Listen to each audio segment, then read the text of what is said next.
नमस्कार। आज हम एक बहुत ही दिलचस्प कहानी में उतर रहे हैं। हाँ, और उसके किरदारों की दुनिया भी काफी पेचीदा है। बिल्कुल।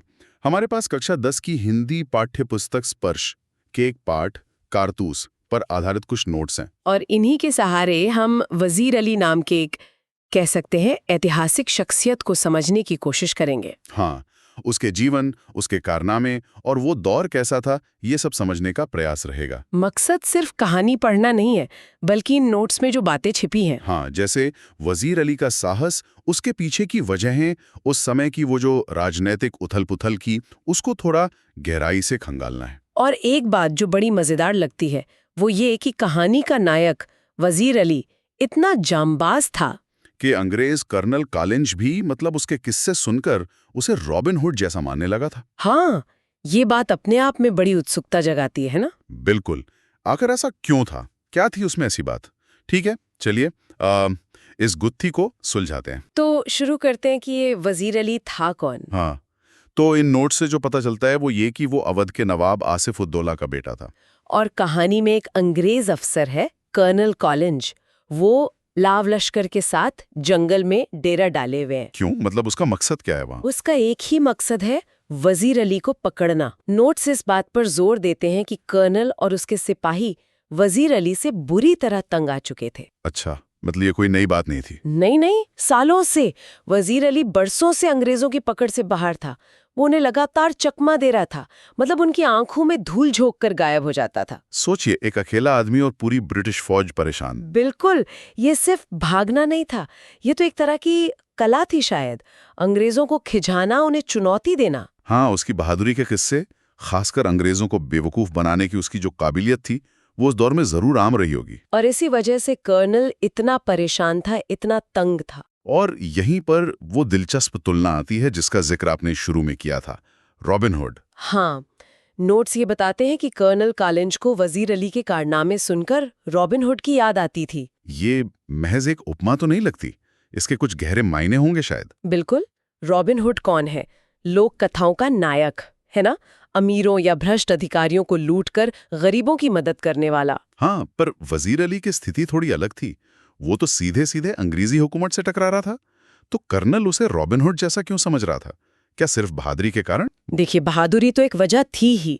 नोट्स इशारा करते हैं कि दोनों ही बेहद साहसी और जांबाज थे, अपने मकसद के लिए किसी भी हद तक जाने वाले। जैसे रॉबिन हुड स्थापित सत्ता को चुनौती देता था, उन्हें चकमा देता था। हाँ हाँ, जैसे शेरिफ ऑफ नॉटिंघैम वगैरह। बिल्कुल। वैसे ही वजीर अली अंग्रेजों को, जो उस समय हिंदुस्तान में अपनी सत्ता फैला रहे थे, सालों से नाको चने चबवा रहा था। तो दोनों में एक तरह का वो जो सत्ता विरोधी रवैया है और हिम्मत, वो कॉमन था। हाँ, शायद कर्नल इसी समानता को देख रहा था, एक अकेले आदमी का पूरे सिस्टम के खिलाफ खड़ा हो जाना। ये भी हो सकता है कि कर्नल के लिए ये मानना आसान रहा हो कि कोई निजी रंजिश या लूटपाट के लिए ऐसा कर रहा है, बजाय ये मानने के कि ये एक राजनीतिक विद्रोह है, अंग्रेजों के खिलाफ सीधी नफरत है। हाँ, रॉबिन हुड कहना शायद उसके लिए वजीर अली के राजनीतिक मकसद को कमतर आंकने का एक तरीका भी रहा हो, क्या पता। ये एक बहुत दिलचस्प नुक्ता उठाया आपने। हो सकता है, क्योंकि वजीर अली की लड़ाई सिर्फ चकमा देने तक तो सीमित नहीं थी। हाँ, इसके पीछे तो पूरी अवध की सियासत थी, अंग्रेजों का बढ़ता दखल था। बिल्कुल। और कहानी में एक और अहम किरदार उभरता है, सादत अली। वजीर अली का चाचा, नवाब आसिफ उद्दौला का भाई। और इन दोनों के रिश्ते, जैसा कि नोट्स बताते हैं, वो काफी तनावपूर्ण थे। हाँ, कहा गया है कि सादत अली वजीर अली के पैदा होने से खुश नहीं था, बल्कि उसे अपनी मौत समझता था। ये तो बड़ी अजीब बात है। हाँ, अपने भतीजे के जन्म को अपनी मौत समझना, इसके पीछे थी सियासत। अच्छा, कैसे? आसिफ उद्दौला के यहाँ लंबे समय तक कोई संतान नहीं थी, तो ऐसे में सादत अली को पूरी उम्मीद थी कि भाई गद्दी तो उसी को मिलेगी। वो मनी मन खुद को अगला नवाब मान चुका था। हाँ, लेकिन फिर वजीर अली का जन्म हुआ और सादत अली की सारी उम्मीदों पर, सारे सपनों पर पानी फिर गया। उसका नवाब बनने का सपना टूट दिया।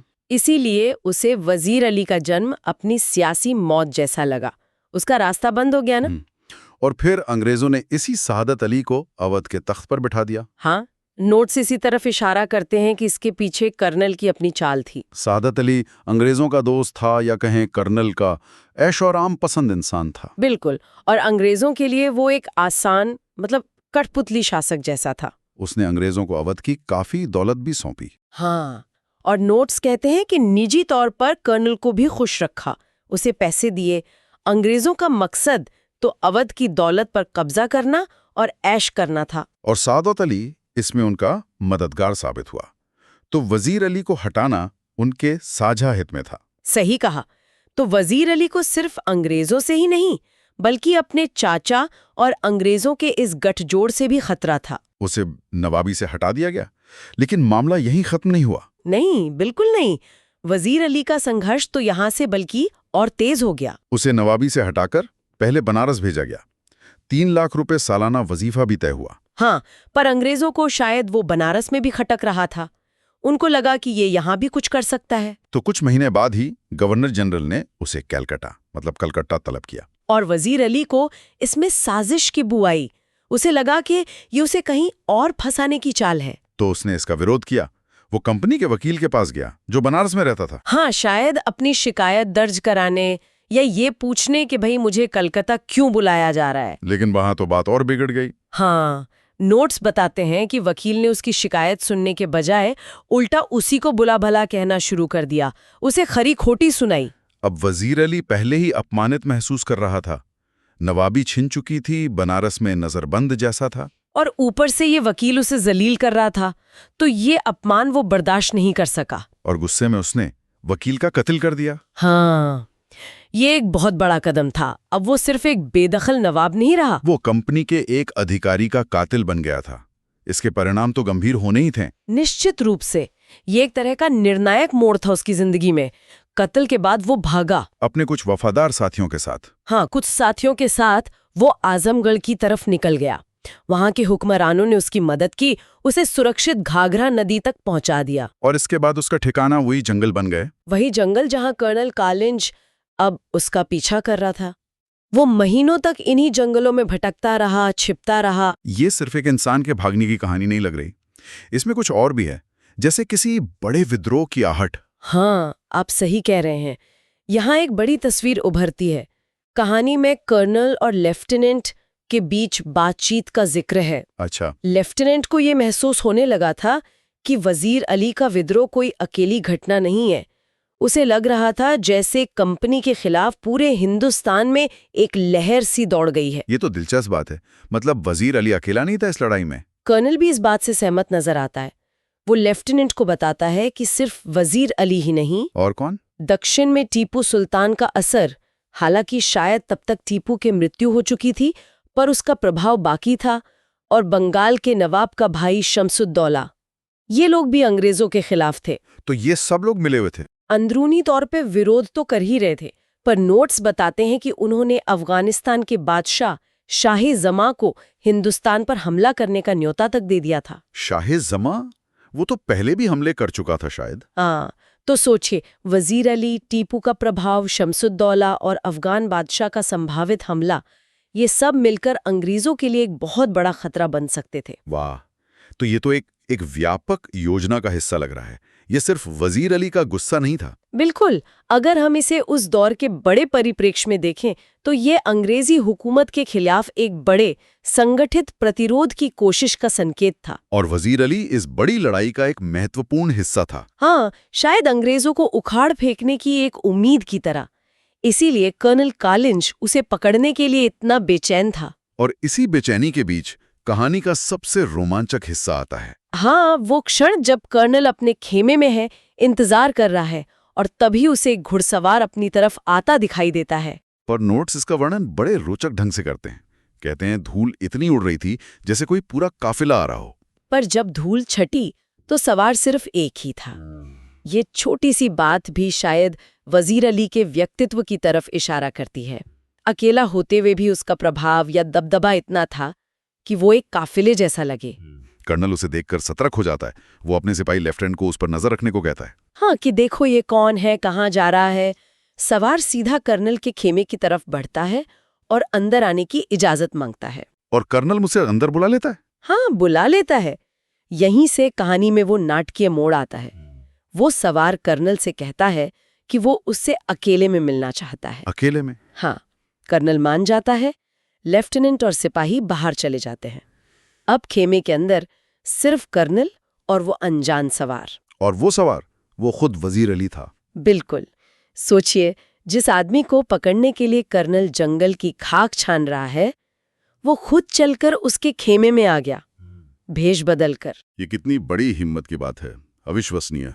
और उसकी चतुराई देखिए, उसने कर्नल को यकीन दिलाया कि वो भी वजीर अली का दुश्मन है, उसे गिरफ्तार करवाना चाहता है। अच्छा। हाँ, उसने कहा कि वो बरसों से वजीर अली के पीछे लगा हुआ है, लेकिन वजीर अली हाथ नहीं आता। उसने कर्नल से मदद मांगी। और फिर उसने अपनी असली मांग रखी, कारतूसों की। हाँ, उसने कहा कि वजीर अली का पीछा करने के लिए उसे कुछ कारतूसों की जरूरत है, क्योंकि उसके कारतूस खत्म हो गए हैं। और कर्नल ने उसे कारतूस दे दिए? हाँ, कर्नल, जो शायद उसे वजीर अली का कोई विरोधी समझ रहा था, या शायद उसकी बातों से, उसकी हिम्मत से प्रभावित हो गया था, उसे कारतूस देने को तैयार हो गया। कितने कारतूस दिए? 10 कारतूस। वजीर अली ने कारतूस लिए, कर्नल का शुक्रिया अदा किया, और जाते जाते उसने कुछ कहा? हाँ, उसने एक बहुत ही मार्के की बात कही। उसने कहा कि कर्नल ने उसे कारतूस तो दे दिए, पर वजीर अली को पकड़ना बहुत मुश्किल है। कर्नल ने पूछा होगा क्यों? हाँ, कर्नल ने पूछा क्यों, और उस सवार ने जवाब दिया, क्योंकि वो खुद वजीर अली है। क्या बात है! ये कहकर वो घोड़े पर सवार होकर निकल गया। और कर्नल बस देखता रह गया, हक्का बक्का। ये तो किसी फिल्मी सीन जैसा लगता है। दुश्मन खुद खेमे में आया, हथियार लिया और चला गया। बिल्कुल। सोचिए उस पल कर्नल की क्या हालत हुई होगी। वो उसकी दिलेरी, उसकी हिम्मत, उसकी बेखौफी देखकर सचमुच दंग रह गया होगा। अवाक खड़ा रह गया होगा, शायद मुंह से एक शब्द नहीं निकला होगा। हाँ, बिल्कुल। ये घटना वजीर अली के चरित्र को कैसे परिभाषित करती है? ये सिर्फ बहादुरी है या कुछ और? ये सिर्फ बहादुरी नहीं लगती, ये तो आत्मविश्वास, सूझबूझ और असाधारण जिगरे का सबूत है। हाँ, और ये कमाल का मनोवैज्ञानिक दांव भी था। इसने कर्नल को अंदर तक हिला दिया होगा। उसे ये एहसास दिलाया होगा कि वो जिस आदमी का पीछा कर रहा है, वो कोई मामूली भगोड़ा नहीं है। सही कहा। नोट्स में एक पंक्ति है जो शायद इसी जज्बे को बयां करती है। मुट्ठी भर आदमी और ये दमखम। हाँ, ये दिखाता है कि वजीर अली और उसके गिने चुने साथी संख्या में कम होते हुए भी हौसले में कितने बुलंद थे। बिल्कुल। ये पंक्ति वजीर अली और उसके साथियों की हिम्मत और उनके जज्बे को सलाम करती है। तो अगर सवाल उठे कि क्या सबूत हैं कि वजीर अली वाकई एक जांबाज सिपाही था, तो नोट्स का ही उदाहरण देते हैं, है ना? हाँ, कई। पहला तो यही, दुश्मन के खेमे में अकेले घुस जाना और कर्नल को मूर्ख बनाना। दूसरा वो वकील वाला किस्सा, अपमान सहन न कर पाना और परिणाम की परवाह किए बिना उसका कत्ल कर देना। हाँ, ये जानते हुए भी कि अब अंग्रेज उसे जिंदा नहीं छोड़ेंगे। तीसरा, उस समय की सबसे बड़ी ताकत ईस्ट इंडिया कंपनी के खिलाफ सालों तक अकेले दम पर संघर्ष करना। और चौथा, देश के लिए या अपनी रियासत की स्वायत्तता के लिए जान जोखिम में डालकर लड़ते रहना। ये सब बातें मिलकर उसे सिर्फ एक बागी या भगोड़ा नहीं बनाती। नहीं, बल्कि एक असाधारण योद्धा, एक जांबाज सिपाही साबित करती हैं। हाँ, तो इसका मतलब ये है कि वजीर अली महज अपनी नवाबी वापस पाने के लिए नहीं लड़ रहा था। नहीं, उसके अंदर अंग्रेजी हुकूमत के खिलाफ एक गहरा गुस्सा था, अपने वतन के लिए कुछ कर गुजरने का जज्बा था। वो अपने सिद्धांतों के लिए लड़ने वाला एक वीर था, जिसके कारनामे दुश्मनों को भी हैरत में डाल देते थे। और ये जानना महत्वपूर्ण है कि ये सिर्फ एक कहानी नहीं है, ये इतिहास का एक पन्ना है। हाँ, जो हमें याद दिलाता है कि अंग्रेजों के खिलाफ संघर्ष सिर्फ 1857 में ही शुरू नहीं हुआ था। उससे बहुत पहले अलग अलग जगहों पर अलग अलग लोग अपने अपनी तरीके से लड़ रहे थे, और वजीर अली उसी प्रतिरोध की एक अहम कड़ी था। तो ये थी वजीर अली की कहानी, जैसा कि इन नोट्स में सामने आती है।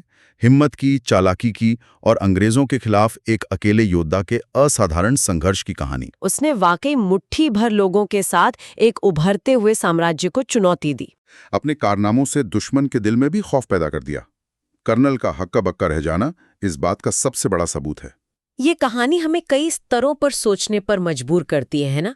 इतिहास अक्सर विजेताओं द्वारा लिखा जाता है, और ऐसे कई नायक नायिकाएं होते हैं जिनके संघर्षों को उतनी पहचान नहीं मिल पाती।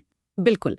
वजीर अली जैसे किरदार हमें याद दिलाते हैं कि प्रतिरोध के कई रूप होते हैं, और कभी-कभी एक अकेला व्यक्ति भी अपने साहस और दृढ़ निश्चय से स्थापित सत्ता को हिला सकता है। उसकी हिम्मत, उसकी रणनीति, उसका मकसद, ये सब वाकई प्रभावशाली हैं। और ये हमें ये भी सोचने पर मजबूर करता है कि उस दौर में क्या कुछ और भी संभव हो सकता था। हाँ, और यहीं पर एक अंतिम विचार मन में आता है। जरा सोचिए। जैसा कि नोट्स में संकेत मिलता है कि वजीर अली का संघर्ष सिर्फ अवध तक सीमित नहीं था। हाँ, वो टीपू सुल्तान के समर्थक, बंगाल के शमसुद्दौला और अफगानिस्तान के बादशाह शाह जमा के साथ मिलकर एक बड़ा मोर्चा बनाने की कोशिशें चल रही थी। पर अगर किसी वजह से इन सभी ताकतों का मिला-जुला प्रयास उस समय सफल हो जाता, अगर वो अंग्रेजों को पीछे धकेल पाते, तो क्या भारत का भविष्य कुछ और होता? क्या 1857 की क्रांति से दशकों पहले ही इतिहास एक अलग मोड़ ले लेता? ये कल्पना ही है, लेकिन सोचने के लिए एक दिलचस्प नुक्ता जरूर है। हाँ, ये हमें याद दिलाता है कि इतिहास सीधी रेखा में नहीं चलता और अतीत में ऐसे कई मोड़ थे जहां चीजें अलग हो सकती थीं। वजीर अली की कहानी उसी संभावना की एक झलक है। धन्यवाद।